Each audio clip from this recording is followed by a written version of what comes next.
রাসূলুল্লাহ সাল্লাল্লাহু আলাইহি সাল্লাম তার একসাথে 9 জন স্ত্রী ছিল, 9 জন বিবি ছিলেন আল্লাহ পাকের অনুমতিতে একসাথে। তো তিনি প্রতি রাত্রে পৃথক পৃথক সিরিয়াল করা রুটিন মাফিক স্ত্রীদের কাছে রাত থাকতেন, কিছুটা সময় স্ত্রীকে সময় দিতেন, বাকিটা সময় তাহাজ্জুদের নামাজে আল্লাহ তাআলার জন্য সারা রাত দাঁড়িয়ে থাকতেন।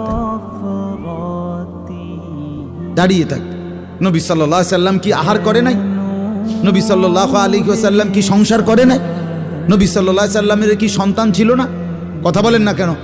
নবী সাল্লাল্লাহু আলাইহি ওয়াসাল্লামের খায়বারের মধ্যে নবীজির নিজের খেজুরের বাগান ছিল।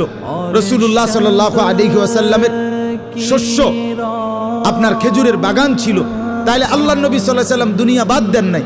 সাহাবায়ে কেরামের অসংখ্য সাহাবী তারা বাজার করতেন, ব্যবসা করতেন, তরি তরকারির চাষাবাদ করতেন, খেজুরের বাগান করতেন, আঙ্গুরের বাগান করতেন, তারপরে আখিরাতের বন্দিগিও করতেন। এটাকে বাদ দিতে বলছে কেউ আপনাকে? আমরা বললেই উল্টা কথা কয়, উল্টা মাইতো না চাই। হুজুররা এত কথা ধরলে আর চলন যাইতো না। আর না আমনে একটা চলিন হইয়া গেছেন, আর আমরা হইতে রয়েছি সবাই। আমনে গেল ভাত খান, আমরা 3 বেলা চিরা খাই ভিজাইয়া।